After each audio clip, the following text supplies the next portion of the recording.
Arts या humanities के students को अक्सर ये बोला जाता है कि भाई तुम्हारे लिए तो एनडीए क्रैक करना बहुत मुश्किल है, लेकिन एक्चुअल रियलिटी क्या है ये मैं आज आपको समझाता हूं। वीडियो को एंड तक देखना। ये वीडियो डेडिकेटेड है सारे आर्ट्स और ह्यूमैनिटीज वाले बच्चों को। भाई आप समझो किस तरीके से आप एनडीए एग्जाम क्लियर कर सकते हो। ये बेवजह की मिथ्स में मत बिलीव करो, एक्चुअल प्रोसेस क्या है उसको समझो, अपनी प्लानिंग करो and definitely you will be able to clear NDA examination. आप सबसे पहले ना मतलब लोगों की बातों पे ज्यादा मान लेते हो, एक्चुअल मतलब जो सच्चाई है ना उसको खुद नहीं जानना चाहते। मैं आपको समझाता हूं। भाई रिटन एग्जाम की बात करें तो रिटन एग्जाम 900 मार्क्स का है। 900 में से 300 is mathematics and 600 is GAT. And आप बिलीव करो ये जो 600 है ना यही आर्ट्स के स्टूडेंट की स्ट्रेंथ है। मैं बिल्कुल मानता हूं कि आर्ट्स के स्टूडेंट जनरली मैथमेटिक्स में वीक होते हैं, तो भाई साहब उनको लगता है यार मैथ्स कैसे कर पाऊंगा एंड ऑल। देखिए भाई जिंदगी में अगर आप इतनी अच्छी चीज अचीव करना चाहते हैं तो मेहनत तो आपसे मांगे ही मांगी जाएगी, राइट। बिना मेहनत कुछ हो नहीं सकता। लेकिन मैथमेटिक्स उतना मुश्किल है नहीं, बिकॉज 300 नंबर आपको दिख रहे हैं, 11th-12th की मैथमेटिक्स आपको दिख रही है। जरूरी नहीं है कि आप पूरी की पूरी मैथ्स ही पढ़ो, आप कम पढ़ के भी अपना पेपर क्लियर कर सकते हो। सबसे पहले तो आपकी अंडरस्टैंडिंग ये तो होगी ना कि आपको मैथमेटिक्स में अलग से पास होना है, जीएटी में अलग से पास होना है, और दोनों में एटलीस्ट 25% सेक्शन कट ऑफ पास करनी होती है। 25% मैथमेटिक्स का मतलब है सिर्फ और सिर्फ 75 मार्क्स। 75 छोड़ो, मैं कह रहा हूं 100 नंबर ले लो ना भाई, 100 नंबर ले लो तब भी क्या दिक्कत है। अगर आप 30 क्वेश्चन का सिलेबस भी कर लेते हो ना भाई साहब, तब भी आप आराम से पास होने की कगार पे आ जाओगे। मैं कह रहा हूं 30 नहीं, मैं तो बोल रहा हूं कि आप 45 क्वेश्चन टारगेट करो। 120 में से 45 क्वेश्चन क्या बहुत बड़ी बात है। अरे लिमिटेड से टाइम में हो जाएगा। आप सबसे पहले अपनी स्ट्रेंथ को समझने की कोशिश करो, वीकनेस पे फोकस मत करो। आपकी वीकनेस मैथमेटिक्स हो सकती है, बट उससे डबल नंबर की जीएटी है जो आपकी स्ट्रेंथ हो सकती है। एक साइंस वाले बच्चे की जीएटी नॉर्मली वीक रहती है, आपकी जीएटी स्ट्रांग रहेगी। अगर आपका मैथ्स क्लियर मात्र हो गया तो आप यकीन के साथ मानो इस बात को, आप बहुत अच्छा स्कोर कर रहे होगे। ठीक है, देखो तो मैं इसको थोड़ा सा और सम अप करता हूं। मैं कहना चाहता हूं बच्चे कि आपका फोकस ना जीएटी में अच्छे नंबर लाना होना चाहिए और मैथमेटिक्स में पास होना चाहिए। जीएटी के 3 सेक्शन है, इंग्लिश है, साइंस है, जीके है। साइंस 9th और 10th की आती है, 11th-12th की साइंस का कोई रिलेशन नहीं है। English competitive English, GK competitive GK. जो जीके और इंग्लिश है ये तो नॉर्मली ह्यूमैनिटी स्टूडेंट्स की अच्छी होती होती है। वो बच्चा साइंस से डरने लग जाता है, यार साइंस तो मेरी वीक थी। अरे भाई साइंस तेरी 11th-12th वाली वीक हो सकती है ना, बिकॉज वो तुझे आती नहीं है, तूने पढ़ी नहीं है। 9th-10th वाली साइंस कहां से वीक हो जाएगी? 9th-10th की तूने पढ़ी है। अगर आप सिर्फ और सिर्फ 9th और 10th क्लास के एनसीईआरटी पढ़ लोगे तो भी आप एनडीए की साइंस में, मैं ज्यादा नहीं कह रहा, 50 में से 45 क्वेश्चन करने के काबिल हो जाओगे। तो समझ गए आप मेरी बात। मैं कहना क्या चाहता हूं कि सबसे पहले तो आप स्ट्रेंथ को पहचानिए कि आपकी स्ट्रेंथ क्या है। जीएटी है, जीएटी में आपको अच्छा स्कोर करना है। प्लीज घबराइए मत मैथमेटिक्स से, अपनी स्ट्रेंथ पे काम करोगे, मैथमेटिक्स में पास हो जाओगे तो बात बन जाएगी। खुद पे सबसे पहले विश्वास करना पड़ता है। अगर आप इस वीडियो को देख रहे हो तो मैं इस बात पे यकीन कर रहा हूं कि आप क्लियर करना चाहते हो, तभी इस वीडियो को देख रहे हो। तो जो आपका ये मन में एक थॉट है ना, ये मेरा हो पाएगा नहीं हो पाएगा, सबसे पहले इस थॉट को निकाल दो। अगर आप सोचोगे हो पाएगा नहीं हो पाएगा तो डेफिनेटली नहीं होगा। अगर आप सोच लोगे कि मुझे करना है तो मैं कह रहा हूं 200% हो जाएगा। क्लियर होगी बात? चलो हाँ, इंग्लिश में मैंने बताया फोकस आपको करना है। इंग्लिश के 3 सेक्शन है, वोकेबलरी है, ग्रामर है, रीडिंग कॉम्प्रिहेंशन है। जनरली ह्यूमैनिटी स्टूडेंट्स का अच्छा होता है, आपको उस चीज को, अपनी स्ट्रेंथ को पहचान के उस पर आपको फोकस करना है। जनरल स्टडीज में मैंने बता दिया। इसमें भी अगर मैं आपको मतलब प्रायोरिटी बताऊं ना, तो जीके में सबसे पहली प्रायोरिटी ज्योग्राफी रखना बच्चे, फिर करंट अफेयर रखना, फिर हिस्ट्री रखना, फिर पॉलिटी रखना और फिर इकोनॉमिक्स रखना। वैसे मैं आपको जनरली ये बोलूंगा, जब आप ह्यूमैनिटी के स्टूडेंट हो तो आपका सब कुछ ही अच्छा होगा, लेकिन फिर भी मतलब माई रिकमेंडेशन, स्ट्रॉन्ग रिकमेंडेशन है कि भाई आप इस सीरीज में रखना। साइंस में पहले फिजिक्स, फिर केमिस्ट्री, तीसरा बायो, और मैं कहना चाहूंगा कि तीनों को ही अच्छे से कर लो। मतलब क्यों छोड़ना है? जीएटी में 600 में से 400 नंबर लाने का टारगेट क्यों नहीं कर सकते? ह्यूमैनिटीज वाला बच्चा ये आराम से कर सकता है। बात आई समझ में? अब आता है जो आपका चैलेंज है, दैट इज मैथमेटिक्स। देखो मैथमेटिक्स 300 नंबर का है, अगर आप चैप्टर वाइज डिवीजन करोगे तो 28-30 चैप्टर निकल के आएंगे।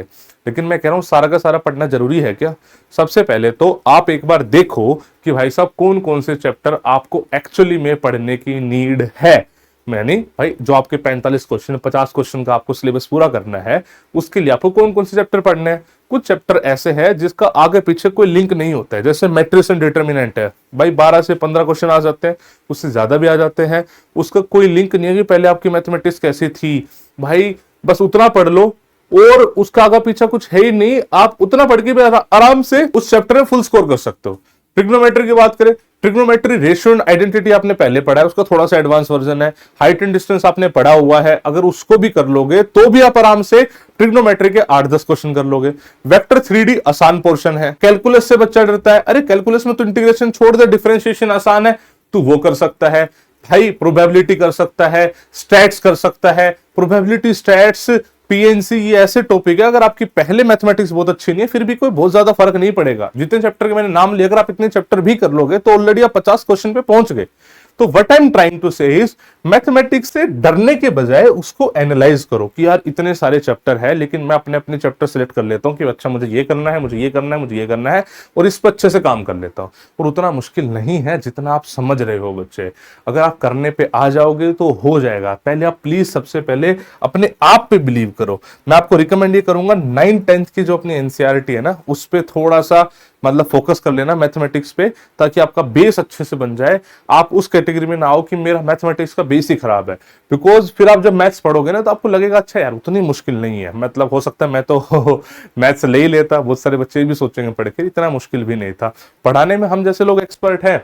LWS आज की डेट में एनडीए में सबसे ज्यादा सिलेक्शन रेट देता है, और मतलब यही एक वजह है कि बच्चा इतना प्यार भी देता है। तो आप वहां से पढ़ सकते हो, हमसे नहीं पढ़ना कहीं और से पढ़ सकते हो, लेकिन उतना मुश्किल नहीं है। आप मुश्किल मत समझो, मतलब आज की डेट में रिसोर्सेज अवेलेबल है, आप बहुत इजीली क्रैक कर सकते हो। हाँ, एक मैं चीज स्पेसिफिकली मेंशन करता हूं बच्चे कि जब भी आप रिटर्न की तैयारी करो ना तो साथ साथ एसएसबी की प्रिपरेशन जरूर करना। एसएसबी में ये नहीं कह रहा कि आप भाई साहब ये समझो कि साइक में क्या क्या होता है, G2 में क्या क्या होता है, नहीं, मैं बेसिक्स ऑफ एसएसबी की बात कर रहा हूँ। जो हम अपने जो रेगुलर प्रोग्राम्स होते हैं ना, जैसे हम, आपको पता होगा मतलब 10th के बाद भी हम रेडी करवाते हैं बच्चों के 11th-12th में फाउंडेशन में, 12th के बाद बच्चे टारगेट बैच में आते हैं वो भी रेडी कराते हैं, राइट। उन सब में ऑनलाइन भी ऑफलाइन भी उन सब में हम एसएसबी फाउंडेशन डालते हैं। एसएसबी फाउंडेशन का मतलब ये है कि भाई साहब आपको पता होना चाहिए एसएसबी है क्या।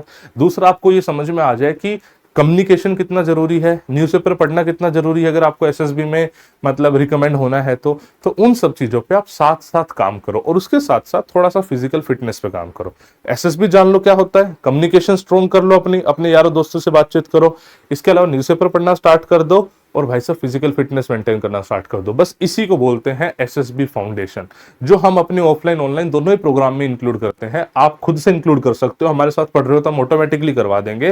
लेकिन what I am trying to say is कि इन चीजों पे आप रिटर्न के साथ साथ ध्यान दो, बिकॉज ऐसा ना हो जाए कि भाई आप इतनी मेहनत से चीजों को क्लियर करो, रिटर्न एग्जाम को क्लियर करो, उसके बाद फिर स्क्रीन आउट या कॉन्फ्रेंस आउट होके आ जाओ और लगे यार इतनी सारी मेहनत बर्बाद हो गई। तो उसके लिए प्लीज बी प्रिपेयर्ड।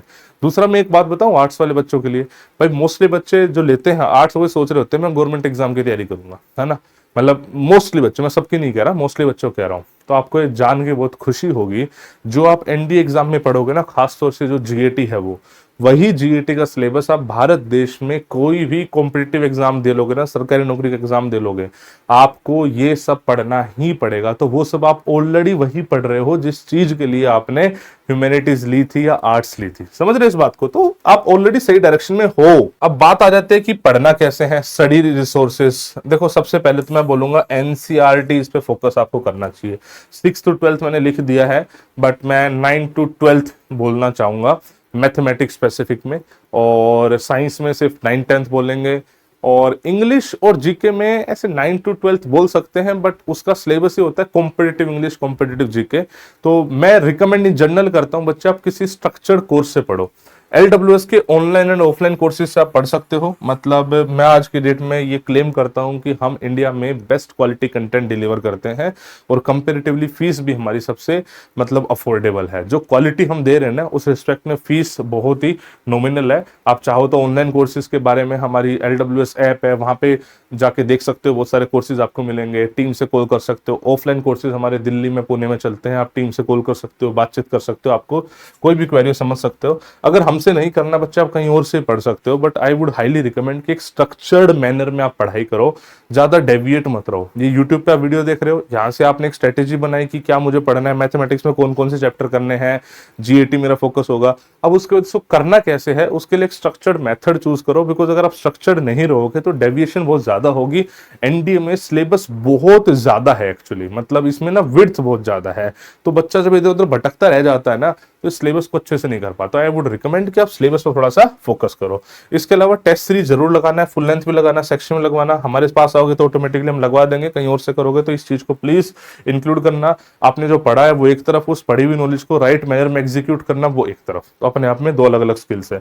पीवाईक्यू जरूर प्रैक्टिस करना, बहुत ही जल्दी हम अपनी किताब भी लॉन्च कर रहे हैं जिसमें ये सब चीजें आपको ऑलरेडी देखने को मिल जाएंगी, बट फिर भी कहीं और से कर रहे हो तो इस चीज को इंक्लूड करना। डेली रूटीन मैंने एक ऐसा बनाने की कोशिश करी है ताकि सारे बच्चे इसमें कवर हो सके। एक तो मैथमेटिक्स, मेरा ऐसा मानना है कि 50% of your time should go for mathematics, चाहे इसकी वेटेज 1/3 है, 300 नंबर है आउट ऑफ 900, बट टाइम मैं रिकमेंड करूंगा क्योंकि नॉर्मली वीक होती है, इसलिए मैं रिकमेंड करूंगा 50% of the time should go for mathematics, और जीएटी 40% ऑफ टाइम, और 10% टाइम आपका एसएसबी या फिर फिजिकल फिटनेस में जाना चाहिए।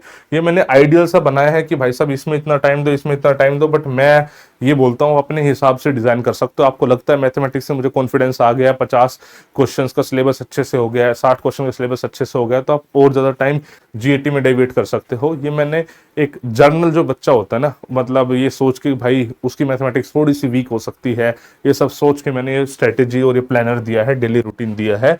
बस मैं आपको ये बोलूंगा फिजिकल फिटनेस जरूर मेंटेन करना, उस पर कोई कॉम्प्रोमाइज मत करना, उसी में आप एसएसबी की प्रिपरेशन भी इंक्लूड कर लेना, ठीक है। अब ये मैंने स्लाइड ऐड करी है जानबूझ के कि भाई आप ये मत सोचो कि आर्ट्स बैकग्राउंड आपके लिए एक बैरियर है, इसको अपनी स्ट्रेंथ बनाओ ना भाई। स्ट्रेंथ बनाओगे तो चीजें अपने आप निकल के आएगी, देखने का नजरिया बदल जाएगा, है ना भाई। जीएटी जो आपकी एक्चुअल में अच्छी होगी उसकी वेटेज एनडीए में ज्यादा है, तो आप उस चीज को उस तरीके से क्यों नहीं सोचते भाई। एक नेगेटिव सोच अगर रख लोगे तो नेगेटिव ही चलता रहेगा, मेरी बात को समझ लो। तो नेगेटिव सोच ना रखे, सोच पॉजिटिव रखोगे तो ऑटोमेटिकली चीजें प्लेस में भी आएंगी और आपका पेपर क्लियर भी होगा। किसी टाइप की कोई हर्डल आए तो एलडब्ल्यूएस की पूरी टीम हमेशा आपके साथ खड़ी है, कमेंट्स में बताना, will try to help you out in the best possible manner. कोई दिक्कत कोई परेशानी हो तो टीम से बातचीत कर लेना। We wish you all the best बच्चे, और मेरी भाई इच्छा दिल से ये है कि आप पहले रिटर्न निकालो, चाहे हमसे निकालो कहीं और से निकालो। एसएसबी के लिए तो आप ऑटोमेटिकली हमारे पास आओगे ही, बिकॉज आज के डेट में इंडिया में हाईएस्ट सिलेक्शन रेट एसएसबी में हम क्लेम करते हैं। कोई बच्चा जो पढ़ गया उससे पूछ सकते हैं, ठीक है। तो सी यू इन द क्लासेस। जय हिंद, जय भारत।